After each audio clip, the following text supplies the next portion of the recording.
Hey you, welcome to Simply Worldbuilding. This is episode 2 of us building our very first world, so we're going to get right into it. So the last time we were doing sort of the rules that you should know in your head beforehand before you get really into it. Today we're going to focus on expanding our theme a little bit. Yeah, so we've narrowed it down to a big piece of the world is going to be these large monsters that are going to be very, very important and very, very plot heavy. And since we have a decent amount of rules to go off of, and since we have an idea of what are going to be the main set pieces in the world, starting to dig in a little bit closer and deeper now is probably a good idea. Although one thing to keep in mind as you start to get into the nitty-gritty of your world that it is okay to have things not be answered. When you're getting into something and you have your inspiration and you're digging into something that you think is cool and you stumble onto something that you just can't quite think of an answer for right away, it's okay to keep following your inspiration and leave something alone for a little while. Leave a sort of a dangling thread, if you will. Yeah. So going forward, starting from now, basically, anytime that you are building something, it is excellent. It's encouraged to leave answers and to create questions that don't have answers. And later on, you can circle back around and have answers for those things, tie things together. But especially if you're doing a book, it's fine and encouraged to not necessarily have answers for everything, because that's kind of what makes the world feel full. So going forward, we're going to start doing some things that we don't necessarily have answers for right now, and that is a good thing. And in regards to running something like a game, having those dangling threads can also be helpful as well. Firstly, to leave plot hooks on. If you have a little thread, you can just hang a little hook there for when it actually becomes relevant. Maybe having this empty space means that people having questions that you don't have answers for can lead to inspiration for something later based on the context you're going into. For example, if you have just an area that you haven't thought of, it's just kind of a blank area on your map, and then all of a sudden you need something to intrigue your players that's close by, you can think of something to put there that comes in completely later. You just don't have any plot for them right now, and you need something intriguing. Oh, there's this little blank space that I never filled in before. Let me put something there now because that space is going to be relevant to us. So it's just another example of why leaving certain things unanswered is totally okay. I think that a lot of the fullness feeling in your world comes from your readers or your players asking those questions and kind of thinking about your world, because having everything answered, that's fine, that's totally good. But you want people to be thinking about things that you aren't necessarily saying at the time, because that's what makes it feel full. So yeah, going forward, you're going to see us kind of having things that aren't explicitly answered in the moment, and we may come back and answer them, and we may not, but that is okay. So should we jump right in, do you think, to starting to expand and talk about these creatures in the world a little bit? Yeah. So I think we kind of decided that we were going to narrow in on the turtle a little bit.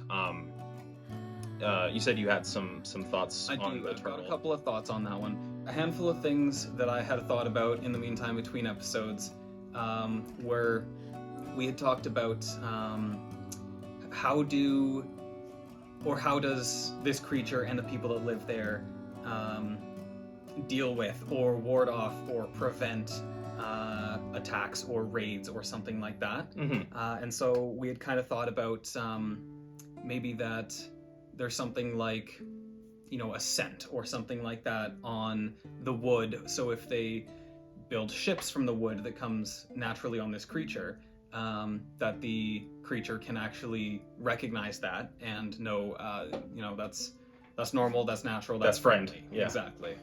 Whereas if it's something that doesn't smell like me, then it's invasive. yeah, exactly. That's an interesting and so that idea, had kind of led me down a little bit of a rabbit hole. And what I'd kind of thought about was the idea of what I've called in my brain nectar, Okay. which I thought was kind of funny because first off, like, you've heard the saying, like, nectar of the gods. Yeah. And these things may not necessarily be gods, but Yeah. I just thought it was neat. And so I was thinking, like, what is this? And if this is a living creature, Mhm. then this can come up through, like, the shell or the skin or whatever of this thing. Okay. And it could be kind of like the sap in trees, or there could be deposits of this nectar.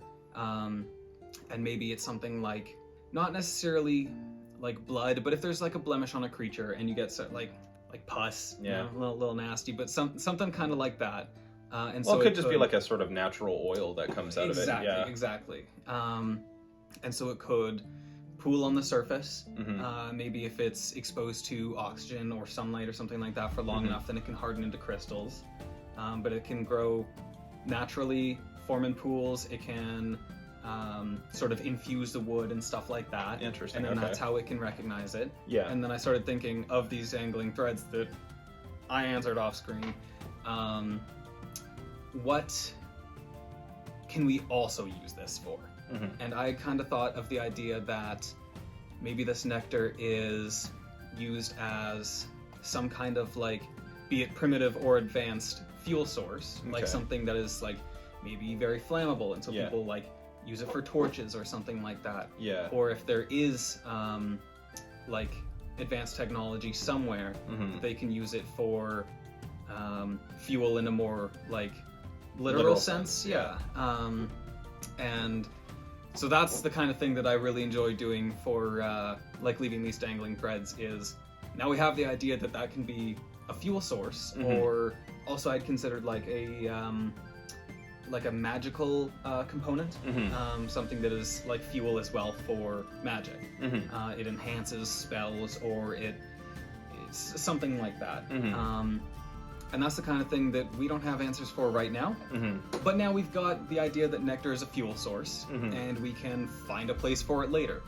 Yeah, I do like the idea of it sort of being multifaceted in the fact that it can kind of having the idea that it might be able to crystallize or become a fuel source. I was even thinking what sort of you saying it crystallized and is a fuel source kind of popped into my head is because typically when you think of a fuel source, you're thinking of gas or liquid or something like that, but it might actually be interesting if its exposure to the sun and crystallization is actually what creates the fuel source. So it actually might act a little bit more like a gunpowder than a fossil fuel.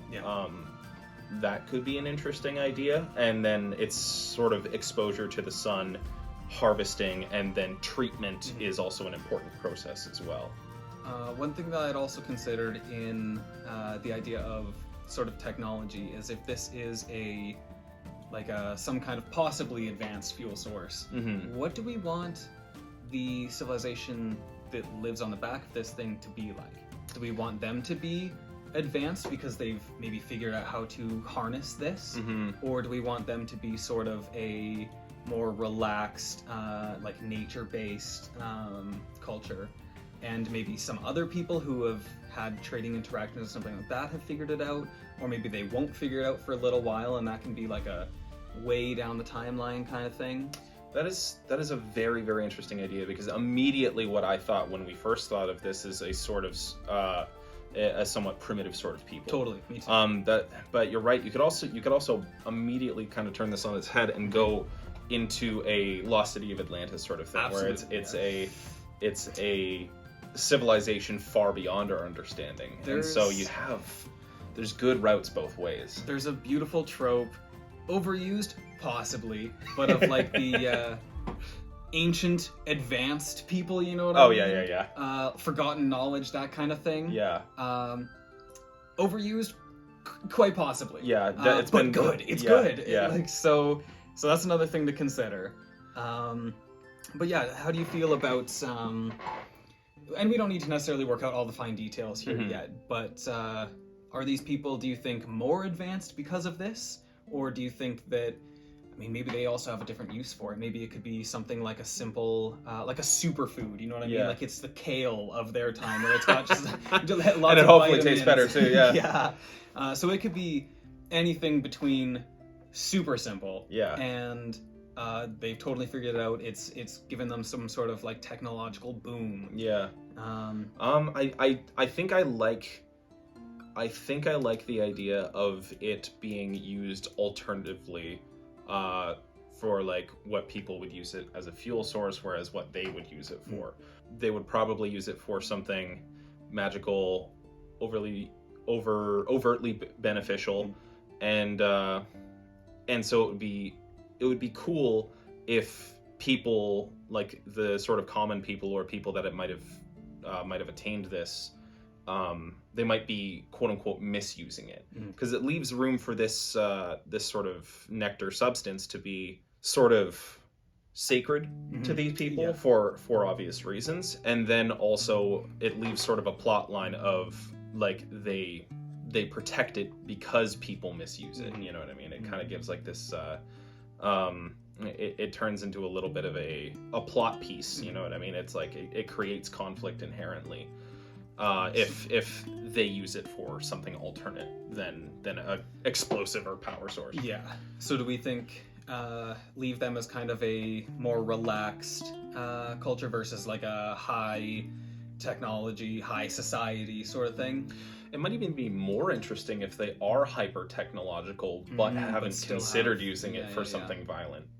Well, if they don't use it for specifically like advanced technology kind of thing, there's still a lot of routes that you can go, because it can be something like, you know, a superfood, but then also is like a holy ointment or oil or something like that. Yeah, there's a lot of different cultures and religions that do things like dousing oneself with perfumes or oils or something like that, and it could be as simple as that, or it could be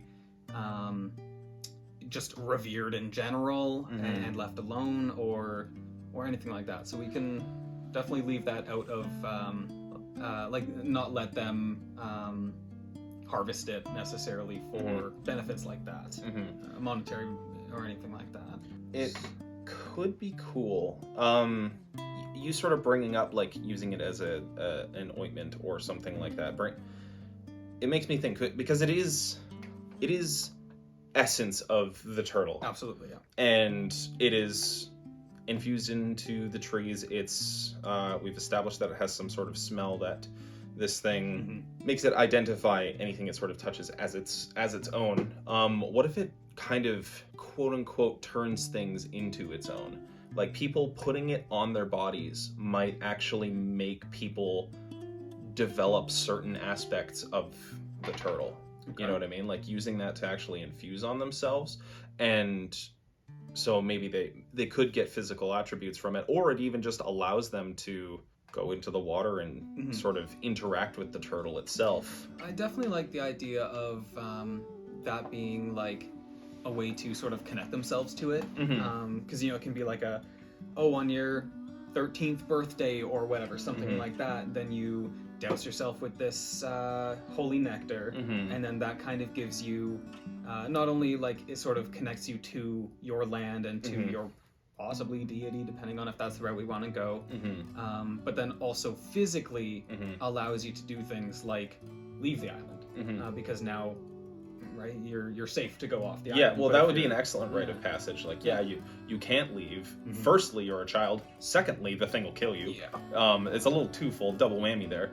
And then so like them it's like sort of a rite of passage to actually get your sort of nectar bath on, to allow it so that you can actually leave and go encounter other things in the world as well. Or if you like find your way to this place and marry into the society, the culture, then they can sort of do that as like a ceremony of accepting you into their people kind of thing. Yeah, that's kind of a cool idea. And that could be interesting too. So they've always used it in a liquid form, but in crystallizing it, it develops new properties. That's totally what I was thinking. Maybe that's how, like, if somehow some other society gets their hands on it. And I expect that to be pretty rare and uncommon, but maybe that's when it becomes a strong magical conductor or component or something like that. Is when it's hardened from fermenting or sunlight, just alchemical process of some kind that can change its state a little bit into something else. It might even be interesting if like it would be. I think it would just be kind of an interesting sort of like plot thread if an outsider manages to get their hands on this stuff somehow. They take it. It appears useless to them because in a lot of cases it directly ties people to the turtle. So if you take it away, a lot of its sort of utility seems moot or takes a long time to actually get into the process. And so they start modifying it, changing it, seeing how it works until it's something else, some sort of powerful magic or powerful weapon, and not realizing that in changing it, it actually eliminates its greatest use, which is getting onto the turtle in the first place to harvest the resource. So one other place that we could tie it, and tell me if you think this is too cliche, because I know that there's a thing with like, the fire people, fire nation, whatever, being a little bit more technologically advanced. But what if it's something like when this substance is cooked or smelted in the fires of whatever this dragon that we have going on in the background? Maybe that's when it becomes especially potent for whatever use it's used for. That might not be a bad idea, although keep that on the back burner. That would be, I think it would be a back burner thing, because you'd also want to see how likely it is that those two types of people are going to interact, or even if they were close, if they would. Because when thinking of the dragon people, I sort of see them as a bit of a civilization that kind of has their own problems. You're right. I feel like they probably have their hands full keeping this thing peaceful, dormant, and at bay. Although it doesn't have to be the only dragon, man. We can come up with a completely other dragon that's all about conquest. But that might be something we'll have to dig into a little bit later. But I read the ideas surrounding nectar that we kind of have there, I think, is cool. That in a liquid form, it sort of can have magical properties and also gets you closer to this incredible creature. And in a sort of altered solid form has other properties that other people might use for their own nefarious purposes. I think it's worth considering that it could be a thing that sort of binds two of these different theme-heavy creatures together. It doesn't have to be, because there's a million other ways to do it. Something worth considering in the future. Yeah, it is what seems to be, sort of the primary want of the primary resource of this creature, and it as a creature of resources, it's sought after, and that already can create plot. So it's a good idea, I think, definitely.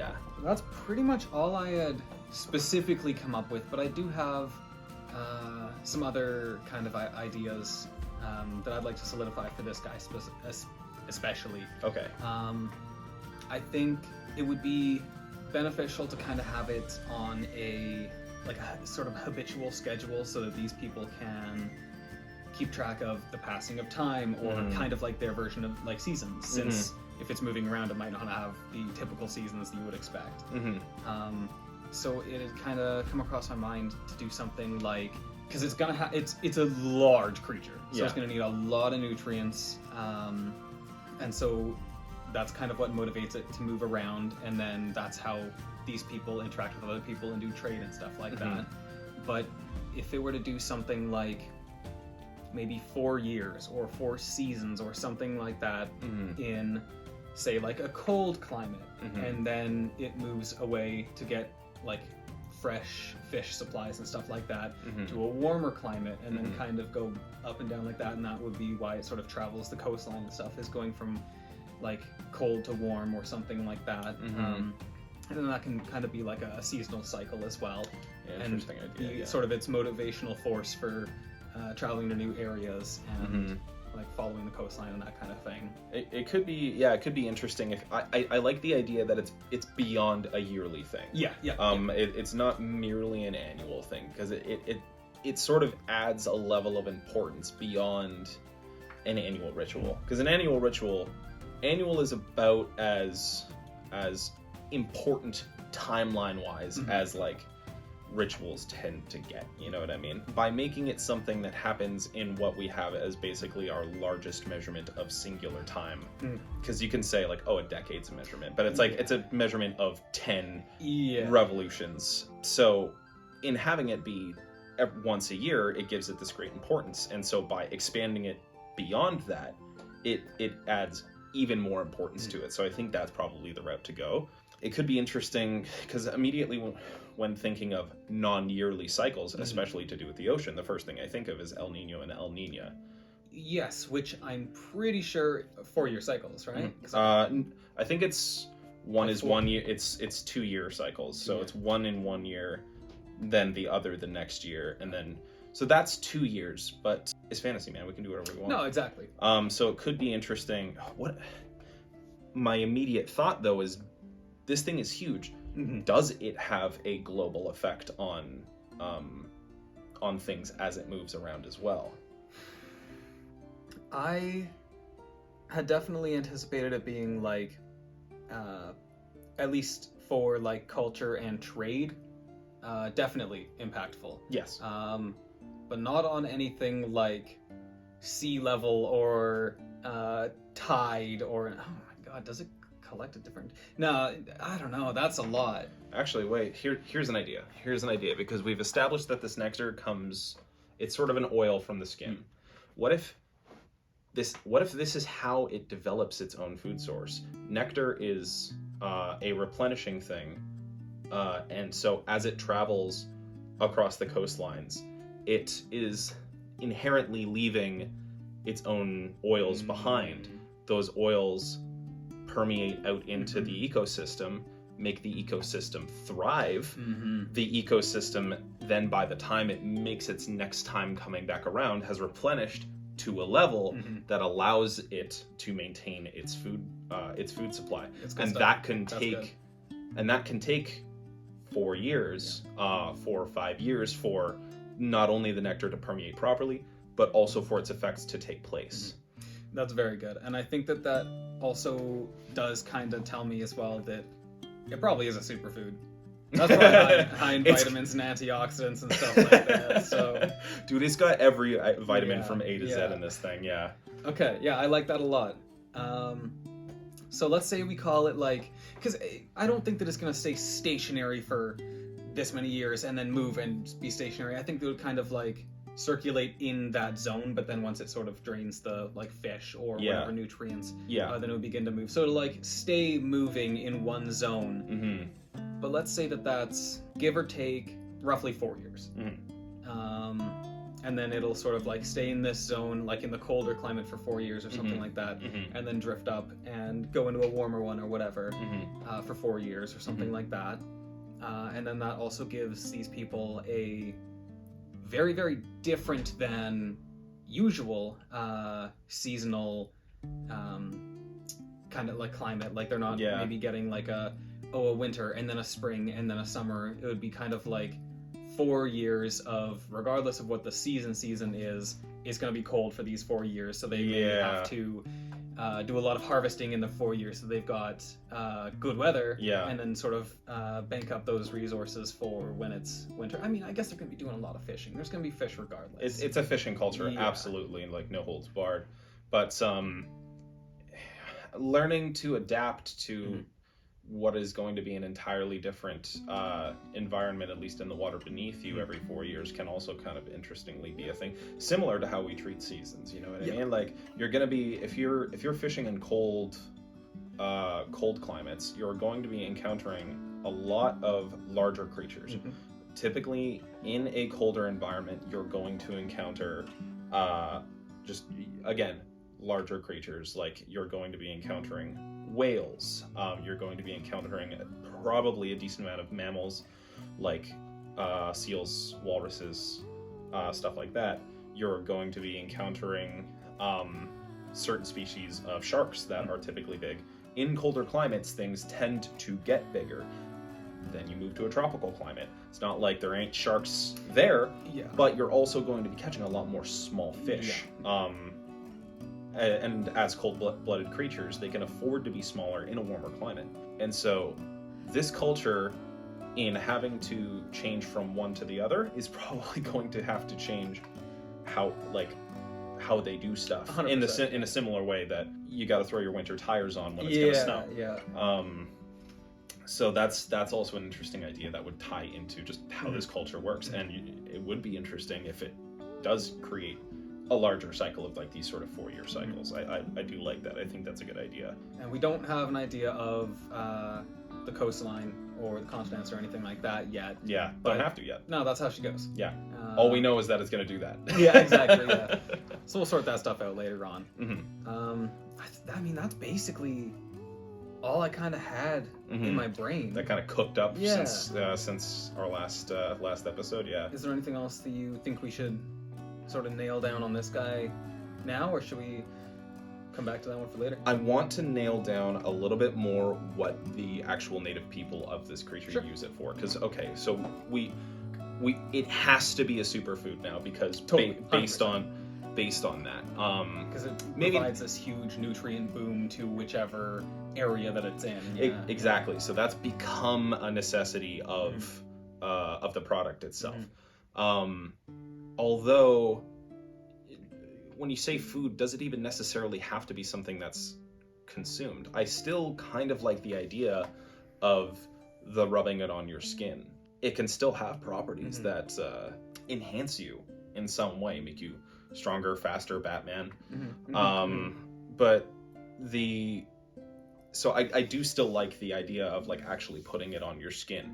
This is kind of one thing. I'll go off on a tiny bit of a tangent here, but one thing about if you're playing a game and you find that, man, we got so many potions. We got healing potions, we got fire resistance potions, we got this, that, and the other thing, and they're all just potions. You just drink them.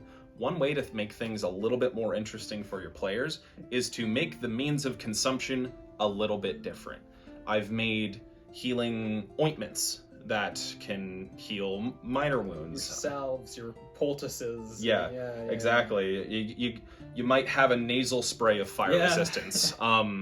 But giving that opportunity to your players just makes your alchemy, your potions, your stuff like that feel more real, in the fact that, hell, make it a pill. Yeah. Make it a pill. Yeah. If it's something that you think would work with it thematically, it just makes things more interesting, differing the means of consumption for functional things like that. Tangent over. Thought I had to mention though, just because this is sort of similar, where I think it's mentioning, because you're right, potions and stuff. It's a little worn, you know. Yeah. So in that same note, I do like the idea of the nectar, at least in the way these people use it, being something that they sort of rub on themselves. Now, we've mentioned that being firstly a rite of passage, but how regularly do I think they would do that?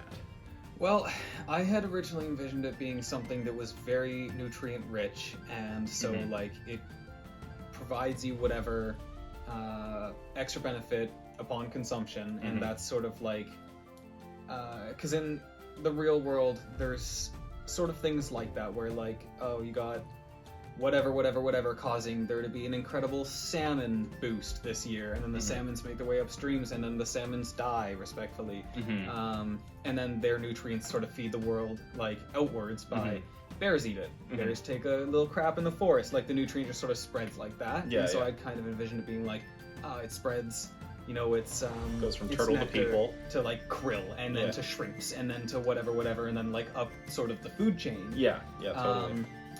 definitely doesn't have to be, but it can be both. It can be both like nutrient heavy, and so it's good for literally like the fish and the whatever by providing all of a sudden a huge boom in nutrients. But then that it can also provide some kind of benefit beyond just being like a religious or a cultural thing as well when applied to the skin. I don't know. I mean, I'm assuming that it's going to be fairly abundant. So I don't think that it's the kind of thing where they're going to say for just your 13th birthday or just your this wedding. is the thing. I don't want it to be a singular ritual. Yeah. It wouldn't make sense that way.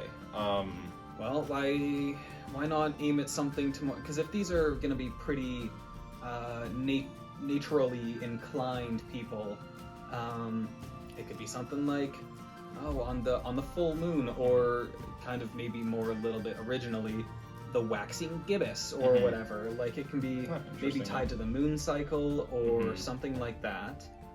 The moon is an interesting one because it actually does literally affect the water. For sure. Yeah. I know how tides work on land. I'm not sure if that's actually affected. No, I know. That's what I was thinking earlier when you mentioned, or I guess I mentioned tides. I was like, oh man, that's a whole thing. Yeah, that's a whole Google rabbit hole that you could go down. Like, how are the? I don't think that would change anything about, because I think what's, I'm not going to go into it. I'm just going to make myself seem like an idiot. That for now, for sure. But I think let's leave it on maybe a moon cycle sort of thing, because the moon affecting the water is just a thing in real life cultures, and real life. Yeah. And we also are in control of what the moon does in this world, so we can say, hey, it's like once every 2 weeks or something like that. I guess that means that everybody's doing it at the same time. But you don't get to till you're 13. Interesting point. Yeah. I think we might go with a moon cycle, and at the most we could expand it to a yearly thing. Yeah. But I do like the idea of having it be something to do with a cycle that exists in nature. 100%. Because we've established that these people, their seasons aren't going to necessarily be seasons. Their seasons are going to be seasons everyone else is experiencing. They're going to be experiencing stuff in a very, very different manner. So things that they can tangibly see and feel and stuff like that, and not a calendar that they got from Target. Yeah. So so we could do an annual thing, although annual might feel weird. We could do the every 4 years thing, because that's when their sort of singular cycles are going to be, or I guess they're singular cycles if they go between 4 different areas for 4 years is going to be what's 16 years? 16 years is going to be like what would be almost like their annual. They do this in some manner of cycle, and that you don't get to do it until you're of age, because one of the benefits is being able to leave the island turtle. So it provides nutrients. It allows you to, I'm sure it kind of acts as a bit of a steroid, but in a better way. Which would also mean these people are probably pretty jacked. They got the vitamins and absolutely. If they have like this crazy inherently vitamin heavy superfood, what if they were like big? What if they were like absolutely make them big? What if they were like 8 to 10 feet tall people? I like it, because that would make them firstly distinct and almost feel alien to other people as well. Could you imagine how cool that would be? Like, the turtle's here. We haven't seen it in years, and then some of the people come up. Those ships seem so tiny. Those are big. Yeah, they're huge. Yeah, and having those dudes, these dudes. But it would also be like, I can just picture like they're coming to trade. They walk to the market and they're twice the height of everyone else. And it's like, how did you know they're here? It's like, I got a feeling. Yeah. That's a cool idea, and that does make these people kind of distinct from everyone else around them. That's really cool. I also had considered when we talked about rubbing it on their skin, maybe they do have like leathery or scaly skin or something like that. I had considered scaly, but I don't think I want to go scaly, but having tougher skin could be cool. Again, you can chalk it up to the vitamins. Almost, yeah, exactly. But again, sort of thinking of possible plot lines, just anything based on this guy is like, outsiders take nectar, develop it to be some sort of super weapon, go back, try and invade the turtle with it, and end up getting their asses kicked anyways because these people are fucking huge. Yeah. Oh, I love that. One more thing that did cross my mind. Okay. If this thing truly is enormous, yeah, it doesn't necessarily, like, I mean, the people will probably still stick to the coastline anyway, being that that's where they're going to get most of their food. Mm-hmm. But if it's super big, it's got a lot of inland too. Mm-hmm. So, do people still live on the inland? Mm-hmm. Are there maybe different kinds of people in different areas? Some maybe more coastal, some more inland. Mm-hmm. Or also, being that it's traveling through the water, maybe it does have its own inland seas or rivers or something like that are all like saltwater or something like that maybe. Just an interesting thought that I was thinking about, because if it's really, really big, then that means that it's got a lot of area that's not touching the water. Yeah, I think I want it to be small enough so that the peoples within it are semi-local. For sure. Okay. They may have tribes, but I don't want it to expand too far. Okay. I think seas is a little bit too big. We can talk lakes and rivers, Lakes, absolutely, because this thing's going to get rained on. It's going to get rained on, no matter what. And it doesn't, this thing doesn't submerge. We know that. It doesn't go deep, because everyone would fucking die. Although a cool idea for something that may have happened in the past. That could be a cataclysm, that would be, or a plot hook or something like that. That could be cool. But yeah, I think it being big enough to have its own fresh water supply is probably a good idea. Yeah. But you're probably not going to want to go anything bigger than that. I do like the idea of like just for flavor, like maybe some grooves in its shell that have become like saltwater rivers that can kind of change direction based on like some exterior factor, like maybe the tide comes in and the water goes up this way and then the tide goes out, so it all drains back out or something like that. That's kind of an interesting little thing to... You could also have that be drainage for the actual lake that's on its back. So instead of it being a saltwater river, it could be a river that's actually an outlet for the lake that's on it. You know, the lake actually gets up to a certain point and it starts to flow outward. But there's going to be obviously a divot in its shell that's deep enough to collect a large amount of water, but just it gives it a natural way to overflow, given they just encounter a huge amount of precipitation.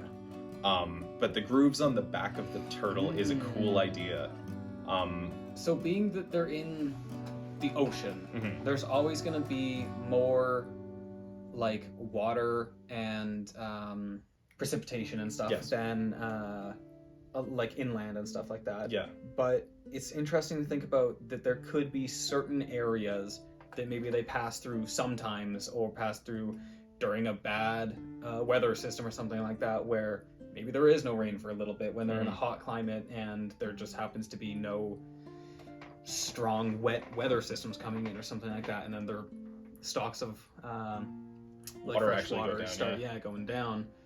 Also encouraging them to trade as well, because I really want the trade aspect of where it moves to be like a cool and like tangible, palpable thing that happens in the world for people who aren't on this turtle, that be excited that like, oh man, yeah, this should be the year where the turtle comes by. It's been 16 years or whatever it happens to be. I want there to be a lot of trade, and so that could be an interesting thing as well. Well, that's the thing. We're talking about what's on the turtle right now, but how this turtle is going to affect the world around it is actually going to be the bigger part here. But yeah, so having small to medium bodies of fresh water on the back of this thing is an interesting idea. As soon as you bring up that, though, it also makes me think like, we should really figure out exactly how big this thing is. I feel like I'm gonna want to like pull up a map and actually start to like measure, like, okay, I can say it's 100 miles. How big is that actually, though? Compared to the other land masses and stuff.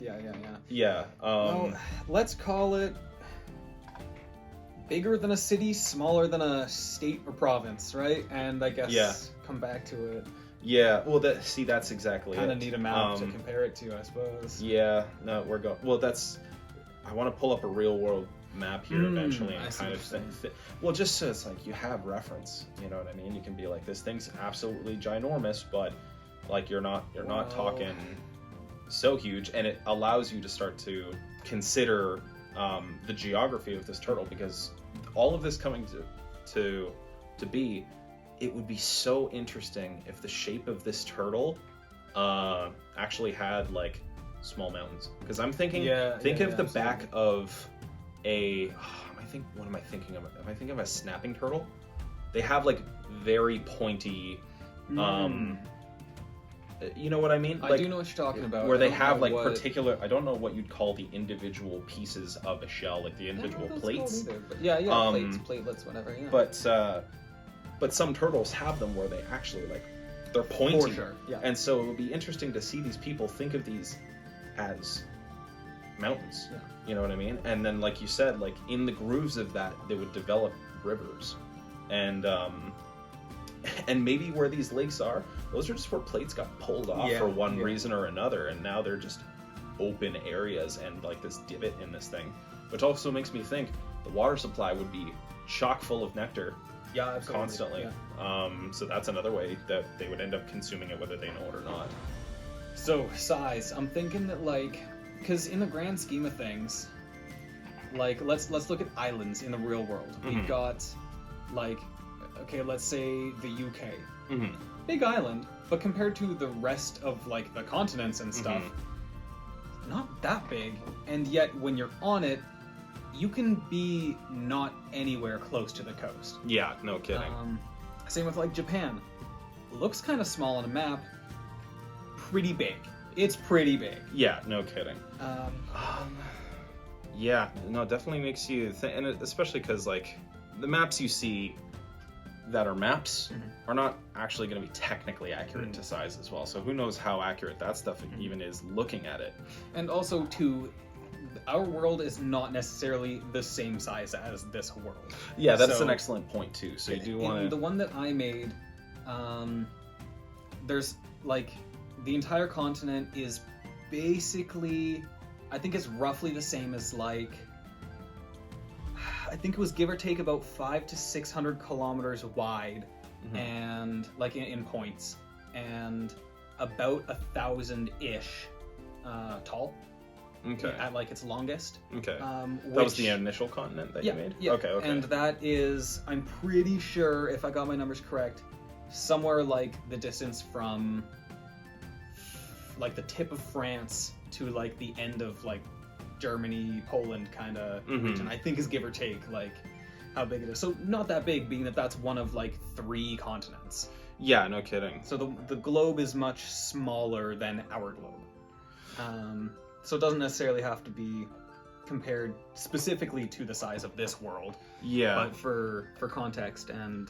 Well, I'm looking at a map here, and if we want to pull that up, maybe on the green screen. Okay, this is not doing my zoom very well. But please zoom out.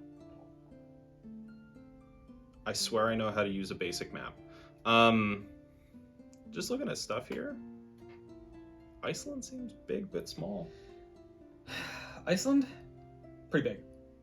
Like as far as islands on a map go, kind of small. But like there is still huge. You can be in the center of Iceland, on top of a volcano, like like weeks walk from the coast, right? So if we want it to be coast centric, gotta be smaller. Although I guess in like scale, because if we size this all down, if our globe is smaller, then that is a decent like relative size. Well, yeah, it just definitely looks that bit like the visible from space, but smaller than a continent. But you're right, that is absolutely huge. Now imagine that Iceland Mm-hmm. is moving along the coast of Sweden and down into the Bay by the Netherlands, and then like just kind of goes along the coast like that. No, exactly. It would be catastrophic. Yeah, for sure. My sand castle, no! Damn As the wave comes Damn you, in, Iceland! motoring by at like 200 kilometers an hour. Yeah, well, this is... Sorry, guys. This is what I'm trying to do, though, is I'm trying to get this thing to actually measure out distance. It's fine. Oh, well, It's fine. you've got, down in the corner there, you've got that little size thingy that I think changes, right? Based on... It's not very helpful, but if this is 20 kilometers, then... yeah, I know, it doesn't show up on there, actually. Yeah, it's not very But- helpful. Bottom corner, we got 20 kilometers, so we can assume that... So if Iceland's way too... That's gotta be, what, 400 kilometers wide? Is it? That's crazy. That's big. Go Iceland. Get bigger. No. Yeah, that's... Looking at that, that seems like that could be... Maybe. We We're can just also eyeballing it. like, let's say, in our world, this turtle is 70 kilometers across, Mhm. but everything else is also smaller. Mhm. So in comparison, it's Iceland-sized. Yeah. But in like numbers, Yeah. it's not as big. I think going with like in between 70.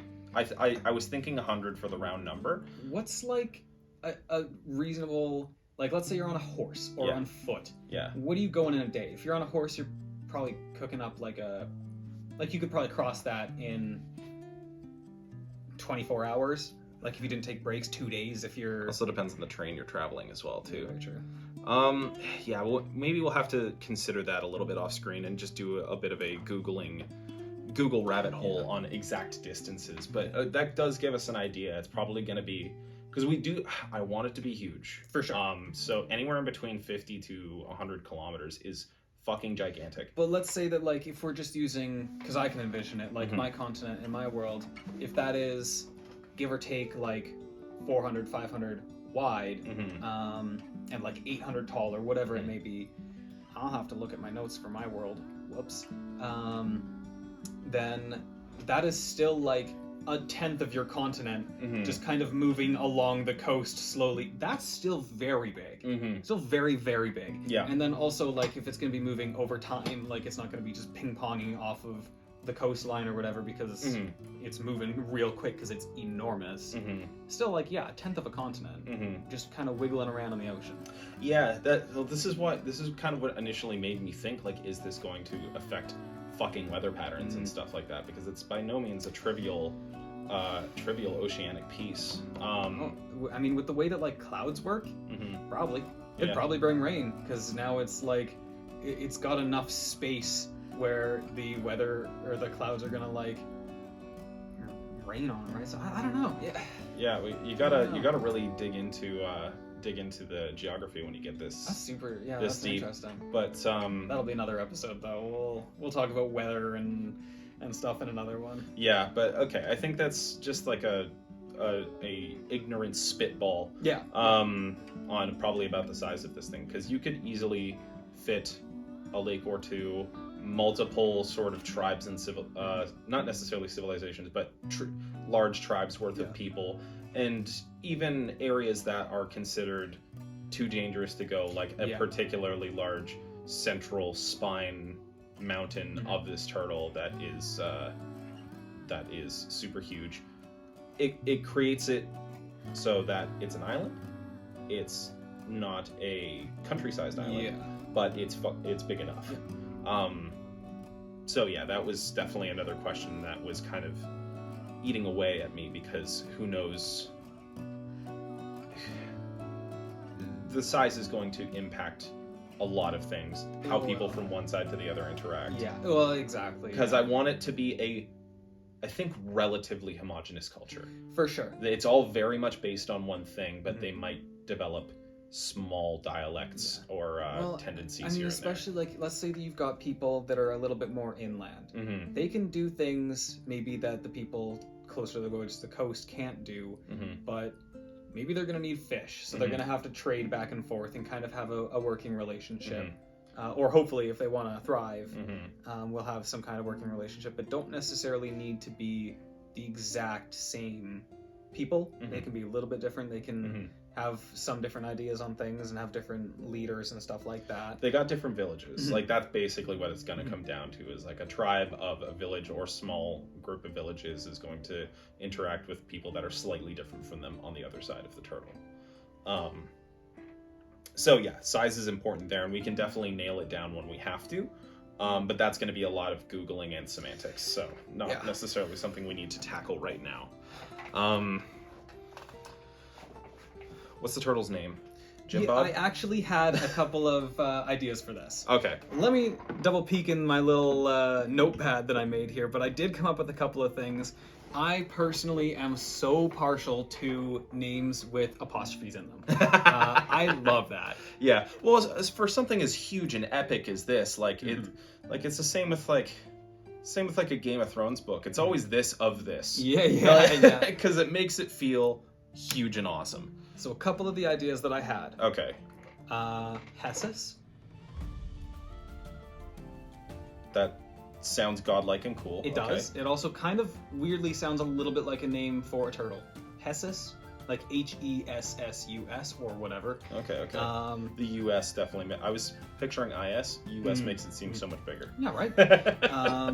Nadari. Okay. I don't know if that's used by something else. It sounds like it's. It does sound familiar for some reason. Is that like an Avatar thing, Nadari?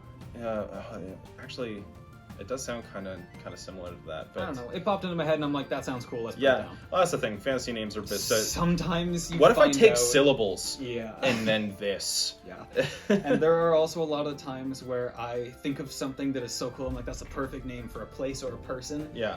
I always Google after I do it before I write it down, because a lot of times I realize that it's from something that I heard 6 years ago and don't want to just straight up steal their intellectual property because it was in there somewhere. Well, yeah, it just subconsciously came up as a group of syllables. So, you Nadari, gotta be careful. That might be a thing already, but it came out of my head. Okay. And then also Cressa, K-R-S, sorry, K-R-E-S apostrophe A-A, 2 A's. Nice. Cressa or Cressa or Cressa or something like that, you know? Yeah. Well, that's the apostrophes also give, again, talking about, at least in regards to English, putting those in there makes things feel very foreign. Yes. Because it's not really something that you see in English. So having, like that sort of like weird stop in the middle of a word can make it sound interesting. I like Hessus, but I like the epicness of the apostrophe. I do too, I know. Because Hessus does sound like a big old turtle. Yeah. But Cressa, you got the apostrophe. That's just good. That's good stuff. So, do you want to have it nailed down now, or do you want to come back to it? I kind of threw it out there a little just to spitball with it, but I think we'll leave it for now. Okay. I want to sit on it because naming something this huge is going to be kind of important. Get in the polls. Get in the polls. Yeah. Yeah, exactly. Yeah, just a couple of ideas. YN. Yeah, YN. Do you like Hessus? Yes? No? Maybe. That's cool though, yeah. But yeah, so we can consider that. Was there anything else on the turtle that you kind of were considering? Take a scroll here. I think that's everything I wanted to specifically mention. That kind of cooked up in the brain in between sessions, yeah. No, that's all I really had that I wanted to specifically talk about for Interesting. Actually, thinking briefly on one of the other ones makes me think, because it's a fantasy world. Absolutely. Fantasy races. Who the hell are these guys? Well, are they a form of human? Are they their own thing? Are they an elf? I kind of thought their own thing. Like, let's make them... I like the idea of them being big and strong. Not necessarily like just huge muscles. Not necessarily that kind of strong, but like... Just technically big. Yes, and also technically strong. Because, yeah, you're right, they got hella nutrients and stuff on there. Well, I mean, speaking of Avatar, it could be like the The aliens from Avatar. Gosh knows I haven't seen that movie in a long, long time, nor have I seen the second one as of recording. Surely they're not called the Nadari, right? I think they might be. That's crazy if that is. If they are, be. wow. But yeah, they're big though. Yeah. Like, and they're not. And they don't look jacked. Yeah, exactly. But they're also canonically super strong. I feel like there's scenes where they're just like ripping like mechanical pieces apart with their bare hands. They are big, and so that's going to translate to strength. But they're not super jacked. Like, they're not weightlifters. They're hunters and stuff. So they're nimble. Yeah. For their size, but they are huge enough to be like, oh. Yeah. But I kind of wanted them to be not specifically like any other race that you might think of when you think of like fantasy worlds or like tabletop games or something like that. I, for some reason, pictured them having like a sort of bluish gray skin. I absolutely did as well. That's fantastic. So it's a thing now. Yeah, it's canon. Okay. It's immediately canon. These giant sort of bluish gray people towering over you, just wanting to trade you some fish. Yeah. And I'm also very excited to dip into things like their actual culture. Yeah. Love that. Yeah. That'll be another one. We'll go for that some other time. Yeah, definitely. We're just expanding. We're not necessarily getting specifics down. So we think we've covered on the turtle for a decent amount. So we're going to move on to the dragon, the sleeping dragon at this point, and start to touch on that. I think it's going to be a little bit this episode, and it might extend on into further episodes, but I think the natural progression of this is going to be important, so we're just going to write it out how it goes. This one is one that I don't know, it was something about the turtle that kind of connected with me a lot, so it was just on my mind when we ended the last one. Yeah. This guy, I don't have anything that I specifically want to jump into right away, but you mentioned that you do have a couple of ideas. Yeah, some stuff had been... I know that the turtle had sort of just started cooking in your brain, like outside of recording. It was like something you had to think about. It was kind of the same with me and the slumbering dragon. So yeah, this thing is enormous. It's mountain range size, and it is currently slumbering.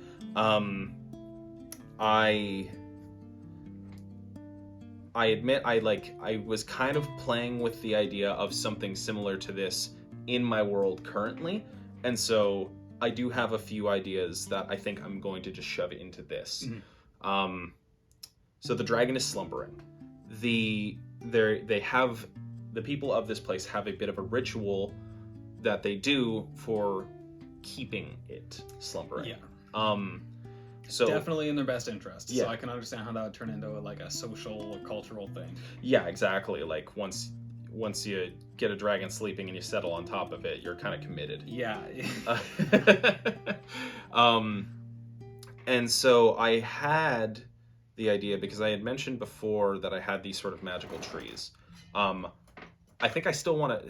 It might not translate directly into this in the same way it does with mine, where there are multiple trees like this, but I do think I want to do a... Okay, so picture this. Huge mountain range. These people, I'm picturing as a sort of dwarven people. Okay. Mountains, kind of duh. Totally. It's probably a difficult place to get to already, like up...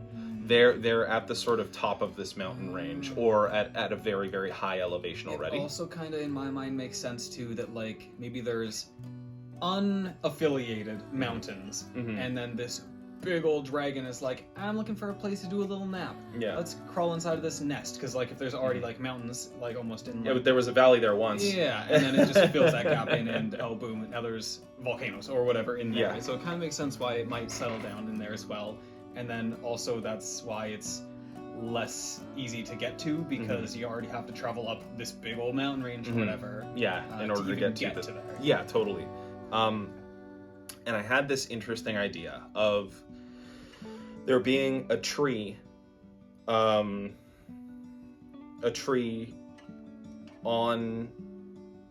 either the dragon, or a tree that's grown on the dragon, or grown on a mountain that's right by the dragon.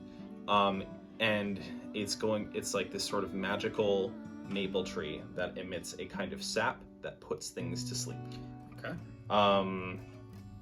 it was the I called it in Dester. I called it the crescent maple because the way I was going to have it was going to sort of be I was going to grow up and kind of do like a bit of a crescent shape and then pop up like that.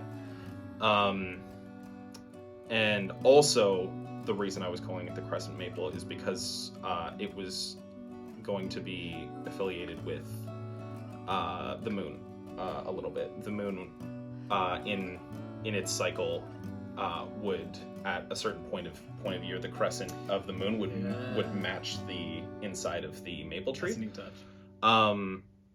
But all of this to say, the sort of ritual of keeping this thing asleep was harvesting the sap from this, making a special type of sleeping syrup, and then bringing it to the mouth of a cave or something like that, and just sending it. I also pictured in my head at the top of this mountain, so there's the mouth of the dragon that's sort of like semi-open, and it's, again, people have sort of forgotten that this thing is a dragon. Like it's considered, just becomes so like normalized in their everyday life or whatever that like what it specifically isn't as important anymore as like just its normalcy and the pattern in the daily life and the ritual, but as well as like the ritual that you kind of just have in everyday life, like having breakfast. Like you just you go and you do the thing. Well, it's become not a dragon, it's become the mountain. And so since their primary civilization is situated at the top of this sort of mountain, I'm picturing like this thing's as big as a mountain range, and its head is kind of wrapping around another mountain and resting on top of it, and then the people are sort of situated there, and it's warm on top of the mountain. So they have a. For me, is this volcanic range or is it mountain range? And then like maybe like the entrance or whatever is a volcano. I mean, we could do volcanic as well. It would add a level of normalcy to why they're like, oh, it's warm here. That's not weird. But then again, it might also be interesting to have it not be volcanic, so that it is special that this place is warm, and they don't necessarily know exactly why. In my mind, having it be at least the one mountain is a volcano is that it does add threat. Like, oh, if we don't do this, then the volcano's gonna erupt or whatever, that kind of thing. Well, they might think of it as a volcano even. They might think of the dragon as a volcano because it's the fire mountain. I think having, I think it not being a volcanic mountain range, I guess all mountain ranges are semi-volcanic to one degree or another. So yeah, I was basically picturing this tree was atop this mountain, this dragon rested, and it's rested its mouth there, and these people sort of found not only the tree, because the tree has very, very special properties as well, but also maybe up in this mountain range there's all of a sudden an area that's kind of green and fertile because it's warmer, right? Exactly. And so they're resting at the mouth of this gigantic dragon, and all they know is that if they don't keep doing this ritual, something bad, the mountain will awake, and that's all that's stated. Because in a lot of you can see a lot of like mythological or religious texts, like sometimes stuff is left that vague. Yeah, you do this or else this. The means of how that happens is left up to you. Yeah, whether it matters or not. Yeah, exactly. Sometimes there's little details there, but even then, sometimes they'll leave more questions than answers. And so I think it's just an idea that I brewed up. I said I was putting it in Destera, but it's not technically even there. It's just still in my brain, and I was thinking about putting it there. So I've brewed on this a little bit, but that's like pretty much the gist of what I thought of was this tree that produces a sap that's very valuable because it puts things to sleep, but I think it also puts you into a sort of interesting magical trance sleep, dream state. You might, or like if you think of it in like D&D terms, it could like connect you to the astral plane in some sort of way as well. I like the idea that can also create all kinds of different options for things like religions Mhm. and or just cultural norms or Mhm. something like that. It adds a level of mysticism to it as a resource. mysticism. It's not just yum yum maple syrup. Yeah. It's got like this sort of almost the special syrup, the medicated syrup. Yeah. Well, it does have like this sort of like drug, like mystical drug sort of thing, like hallucinogenic feel to it. And the reason I like that dichotomy is because it's very valuable ritualistically and technically to the people, but they have to sacrifice the vast majority of it to the dragon because it's a mountain-sized dragon. And so this stuff is so potent that if you take a tiny amount of it, it works on you.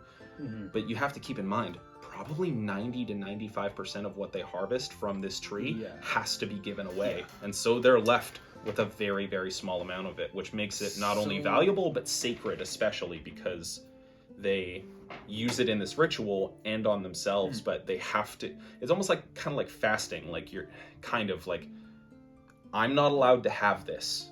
And that makes having it very, very special. So tell me about the tree. Is it one of a kind, completely unique, only here? I would say so, yes. Okay, because that to me says design rather than, I mean, obviously happy coincidence is possible, but it seems like, and we don't have to worry about why it is, because that's a nice little dangling thread for us to worry about later or to not answer. But it's probably there, like it's tied in with why it's there versus why the dragon is there, or something like that, or it was an answer to the dragon being there or something like that. But it seems like a choice. And that's something we can worry about later if you want. Well, actually, I mean, when we were talking about these creatures and how they're made, we were saying they are sort of the earth, quote unquote.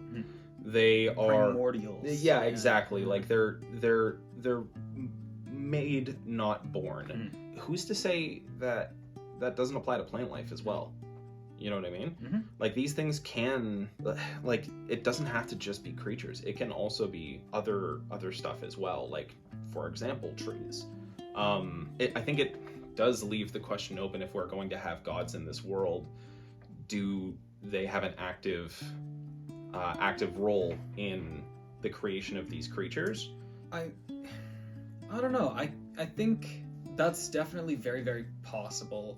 The alternate in my mind is that because in general I do think that we should make the gods be very real, but because that, like, especially for tabletop gaming, that's kind of just how that goes. For book, totally your call. You could not ever touch on it if you want, that's fine. But in terms of tabletop gaming, because I think it'd be in a fantasy setting, typically, if you're going to draw power from something, it's typically going to be a god. But maybe these things weren't created by it. Maybe these things and the gods were at odds. That's an interesting idea. That too, because there's, I think in some different settings, there's like, I feel like, I don't know if it's D&D canon or if it's like somebody else's like alternate world. Like, was that Forbidden Realms? I think that's like a. I'm not sure exactly. Property of somebody, but I think that they have Realms. Forgotten Realms. Yeah, that's the one. That's the novel series that is directly Dungeons and Dragons. Okay, good to know. Thank you. Okay, so it is Dungeons and Dragons canon. It revolves around the character Drizzt, and it's literally called The Legend of Drizzt. Interesting. Oh, unreal. Okay, good to know. I think that they have titans and deities, and they are separate, but at the same time, and like that kind of thing. I think that there are some points that were at odds, or did I say titans? It's titans. Yeah, I'm pretty sure. Yeah. Well, you get that in Greek mythology as well. And I think what this makes me sort of think of is, weirdly enough, Mesopotamian mythology, because there's two counterparts. There is Tiamat, who you might have heard of, but in D&D, in D&D, she's very, very different. For sure. She's the king of dragons, but she's also a fiend. I find that very weird. But she's not the king of dragons, the queen of dragons. And she It's 2020. sort of is in Mesopotamian religion as well, but what she more is sort of the sort of chaotic deity. She's of salt water. She is like a dragon. Her depiction of dragon isn't like sort of what you think of, but she's basically king of nature and chaos. And then I want to say Kingu, but it's not Kingu. Kingu's Tiamat's son. It's the deity of sort of order, which is just represented as kind of a dude. I'm really butchering this, but my point being and how that affects this is it's sort of nature versus civilization, the animal versus man, and that dichotomy. And so you saying that they're at odds is kind of cool because the gods could be represented as order and civilization and man. And then these things could be basically the exact opposite.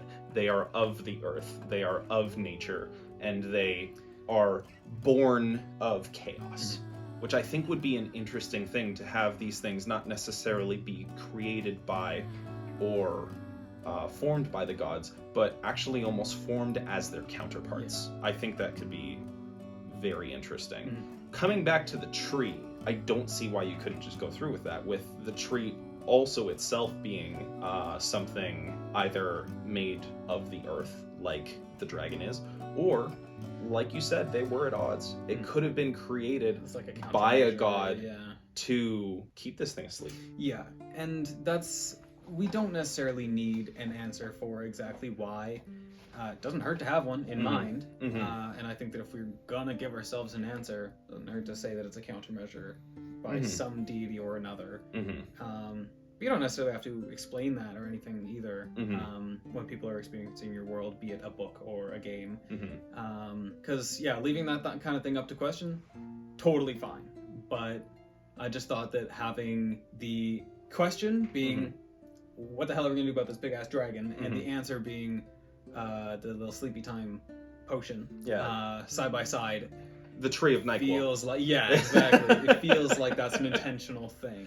The way I was sort of pictured it initially, and how I was only beginning to touch on the mythology of this, but I thought that the tree was there first, and that it was a commodity. It was still something sought after, but just there wasn't a civilization built around it, and so it was a pilgrimage to get there. So, if this is, do you still want it to be something attached to the moon?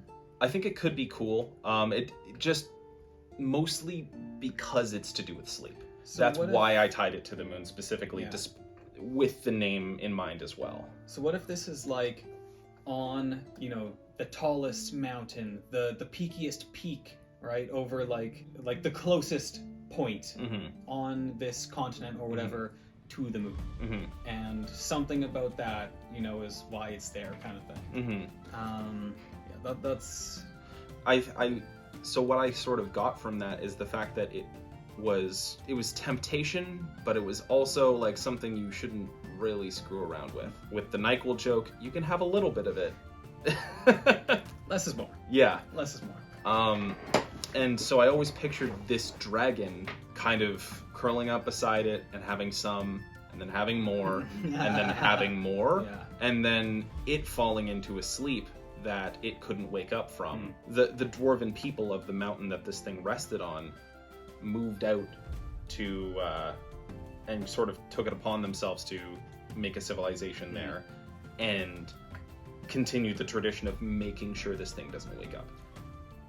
That's basically the entire extent of everything I'd thought of, other than the fact that I thought it would be cool if there was a lot more dragons around as well. 100%. And like dragon kin as well, like wyverns and drakes as well. Love a wyvern. So my question is, and I mean, I think that's already at least partially an answer to what I'm going to ask, is in terms of tying portions of the world together, how does this interact with the world at large? Yeah. And the places nearby it and stuff like that? Because having dragons spawn, Mm-hmm. be around because of this thing is already one answer to that. That doesn't. It could cause a problem for anything that's, you know, close by. I pictured it initially as something very, very secluded. Like among even dwarven people, this wasn't part of a dwarven country. It is a dwarven city-state. And so it's kind of its own thing with its own custom. I pictured dwarves that also became dragon riders. Since they had these, since there's an abundance of them, like there's a collection of people that may actually domesticate these things. So what if this is the only place that has dragons? Is in, not necessarily specifically here, but like this region, like this is like the source of dragons or something like that. Maybe this type of dragon, because we were also still screwing around with the wind dragons.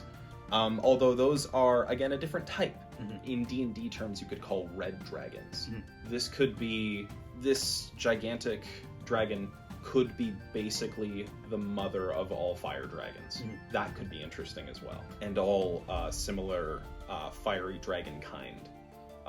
But I wouldn't want to narrow it down to specifically dragons, because we were working on establishing a similar but not the same sort of reference point. I'm just trying to think of ways that this impacts the world at large.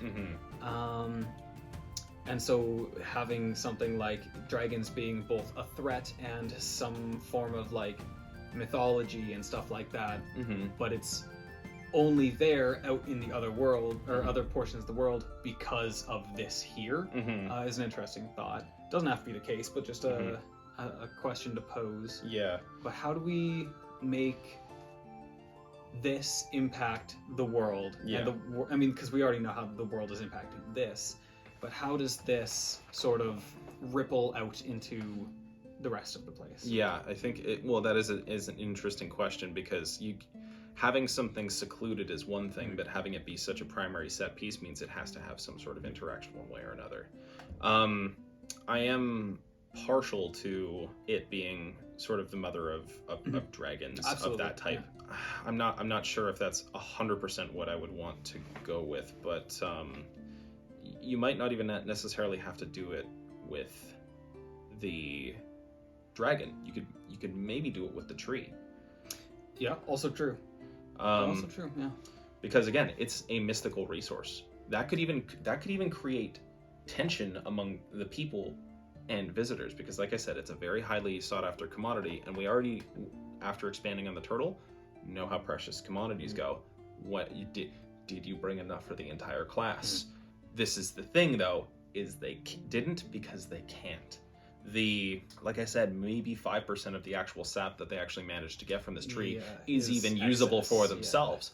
And I don't know, maybe the people, the small amount of people who do actually make this pilgrimage up here to get some highly powerful wizards, or at least people they pay to come try and get it, want this thing because it is inherently mystical. It may give you some sort of incredible magical visions, or be a magical component that's incredibly valuable and rare and sought after.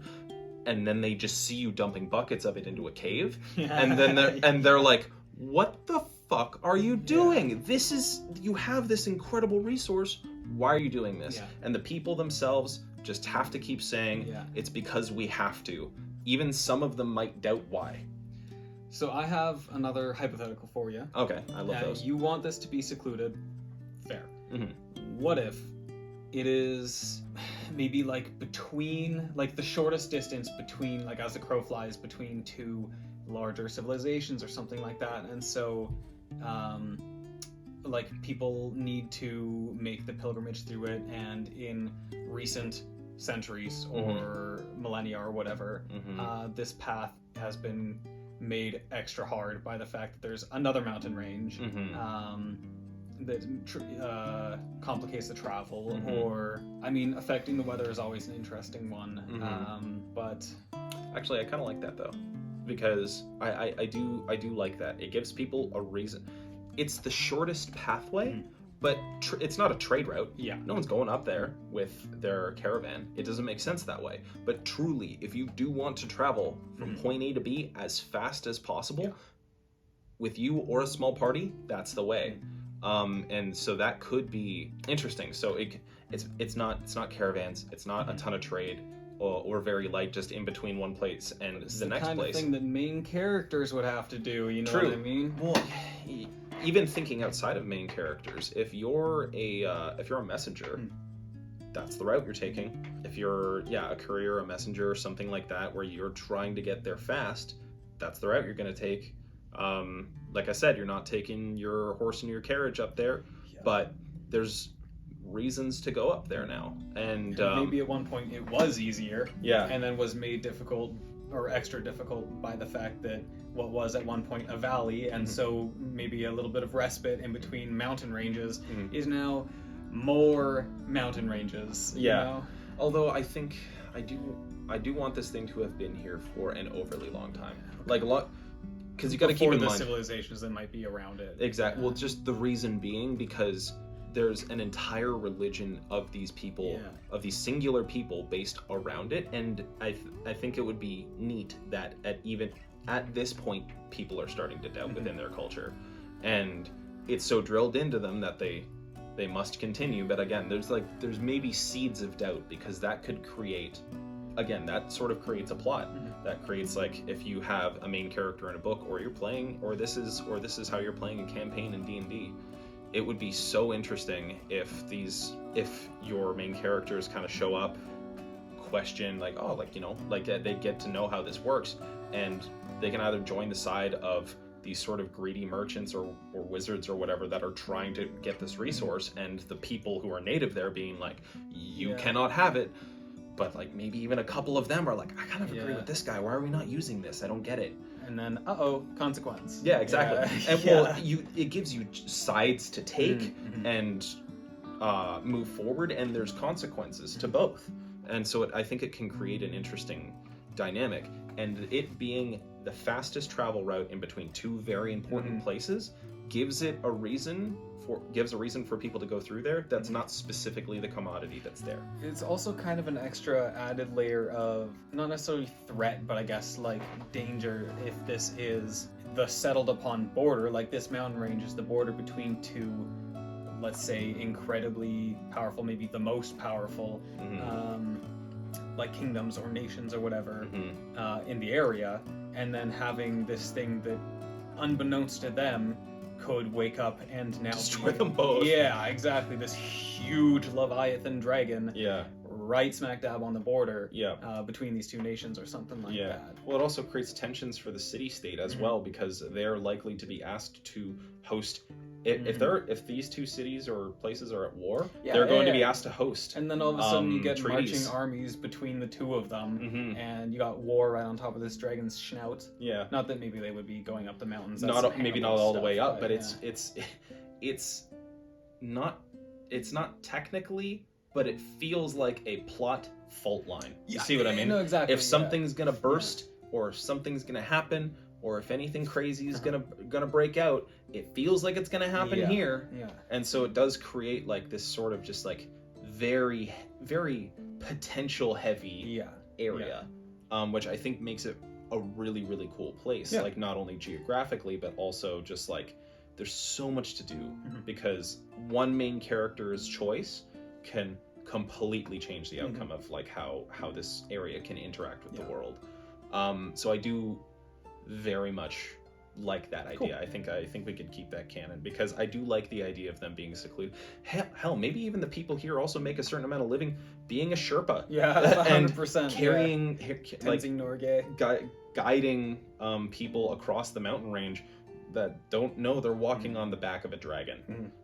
So I think that makes an incredibly cool culture as well. Also, like, because of what you just mentioned, gives us a little bit of a culture to draw from as well. Like, if you're thinking of culturally, that's something to kind of keep in mind, is if you're kind of struggling, like, how do I don't know what to make this place. Just look at places in real life, and it can give you ideas. You can even take from multiple. It doesn't have to be a carbon copy, but it might give you that little bit of spark of like, oh, that's how I make this place unique, because I take that aspect of this place and you can push it to its extreme too, which can make it feel fantasy, magical, and unique. Yeah, a lot of really, really cool and interesting things happen in real history. And mind you, if you're going to be taking cultural aspects and stuff like that, do it with, you know, a pure heart, and do it kind of lightly. Inspiration, 100%. But copy-pasting somebody's culture, got to be careful with that. Yeah, that can lead to the opposite of what you want to happen, which is people ending up disliking the culture you've made because it's either representing something too accurately, and all of a sudden it becomes like, well, why is it interacting with other cultures this way? Or you represent it very close but slightly wrong, and then everyone gets on your case about it. And you don't want to like make something that is very clearly a real world culture or people into the bad guys, for instance. That's an easy way to make things. Absolutely, it is great to draw inspiration from real things and real history, but do it with that in mind. Is carefully and with a pure heart. Yeah, absolutely. But yeah, I think making these people into a sort of mountain-dwelling guide in between these places, I think is a cool way to make civilization interact with a place that is secluded but necessary. So that's very, very cool. Speaking of secluded, I think it's going to kind of end up basically being the same for the wind dragon that we were talking about. Like, we were thinking of these sort of people being monks, and since they were of the wind, we were also picturing a sort of high mountain sort of area. How do we differentiate this culture from the other? Well, what I kind of had envisioned for these guys is I don't think that they should have residents. I don't think that there should be necessarily people on them. I think that they should be, in my opinion, more like a...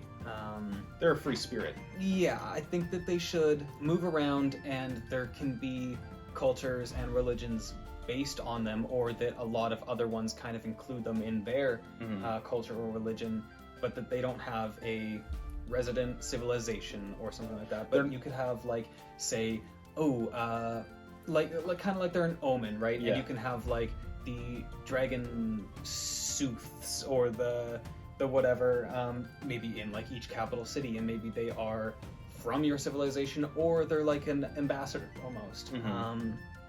But that's kind of a more like worldwide thing rather than a specific location and people. Yeah. I kind of like the idea of almost a little bit of both. We don't want anyone on these things. I think that's pretty clear. I think out of all of them, I picture them being the smallest. Technically. Yeah. Big still. Yeah, because when you're talking whole ass like small country floating around on the water and stuff like that. Or entire mountain range. Yeah. I still want them to be big. Like they could probably stretch across a great deal of sky. Yeah. I would like them to be obviously discernible from the ground at different locations in the world, and they don't have to be going directly over your farm to see them. Yeah, they're going to be big, and they're going to be landmarks. Although I want them to be seen, I think, rarely, and not rarely in the same way the turtle is, where it's on a sort of schedule. It's like you say, it's like an omen. It shows up when it does. Shows up and it means something, or at least people believe that it means something. Yeah, I think that'll be the crux of what makes these interesting, is different cultures' interpretations of their existence. But what I was also saying about it, and what I meant by half and half, is I do want these things to have a global impact in the fact that they travel the globe constantly. I think it would be very interesting to still have a monk civilization that interacts with them, like you said, like dragon sort of soothsayers. Yeah, I think it would be very interesting. Like where those people come from, and maybe they are sort of almost like ambassadors. Like they'll go to the capital city of this nation, but they're from wherever those people are from. But then they come there so that they can whisper the truths of the dragon or whatever to the people in power kind of thing. Yeah. And be those people that receive the message and like give out what the omen means or whatever. Interpret it is what I'm looking for. Yeah, definitely. And I think that would be, it could be interesting that maybe they probably wouldn't end up being like officials from the kingdom, where they might not even necessarily go there and be taken seriously. Mm-hmm. Someone might just be like, oh yeah, well go talk to your wind lizard, like we don't care. Whereas it's like, well, you probably should listen to me, bud. This stuff's been accurate 100% of the time before, but so maybe some places would take them seriously and some wouldn't, but I think they should all come from a central place. And I was thinking, the obvious idea, closest thing to the sky, closest thing to the wind, is going to be a mountain, but I think it might be interesting because we were considering the other place to be sort of, it's a mountain range. It's like it's a dwarven civilization. You're looking at this huge place, whereas immediately, especially since these are Asian dragons, Asian inspired dragons, I think a place like Mount Fuji or a very mystical looking and very singular mountain solitude solitary mountain could be the cool location for these sort of monks to live. And maybe these 4 dragons will go and sort of interact and deliver their wisdom to these people. So another interesting thing is, when you think of a mountain, it doesn't necessarily have to be like the typical mountain shape. You can also do things like a big ass plateau, or like I'm pretty sure I've got this right, a karst, which I think is typically much smaller, but like basically like a big pillar. But it doesn't necessarily have to be like a mountain shape, and then that kind of also makes it feel a little bit more exclusive and separate, like isolated from other people.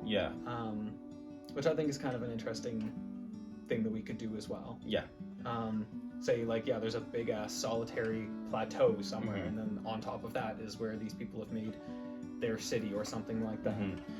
I think it taking I would want to take a decent amount out of sort of monk culture in the fact that there's, I want these people to be very peaceful, very community based, and then I think it'll be very, very cool if they set, like, they have these people who will acquire the knowledge of these dragons, and if it is relevant to the rest of the world, they can choose to go out and try and change the world with the wisdom they've learned or with the omens they've discovered. And how the world interacts with that is up to that half of the world. You can have a tyrannical civilization that does not give a shit about your hippie bullshit, and you can have a wise king who actually takes it seriously, and when he does, ends up coming out on top because of it. Or it doesn't even have to be a governmental thing. It could be a small, they go talk to a small set of people that end up being saved from some sort of catastrophe because of what they kept going. And I think having that allows for infinite little tiny plots. Interacting very, very specifically with everywhere. I really like that a lot. And I think that that's kind of the thing to focus on in this episode and going forward as well is the interactions. So when you're building your places and your themes and everything like that, kind of focus on how it interacts with the world at large and the people and the things that are closest to it and how those things interact with it as well in turn. This is the thing, is you can create an entirely static world that is just merely built, but without moving pieces, it's not interesting. Like the example of the turtle, if we made this cool little civilization that sits on the turtle and doesn't do anything outside of it, there's nothing to do but for a main character to stumble upon it, which would be not satisfying to a reader and difficult to do with a player. And the easiest way to make your world feel real isn't necessarily to put things in it, it's to make those things interact. And with that, we'll probably leave you on this episode. I think we might end up continuing elaborating on these primary 3 a little bit in the next episode. So you may have to tune in for that for a little bit more of elaboration. But after that, we'll have to see where we go from there. So thanks for tuning in. Thanks for watching, guys. Bye.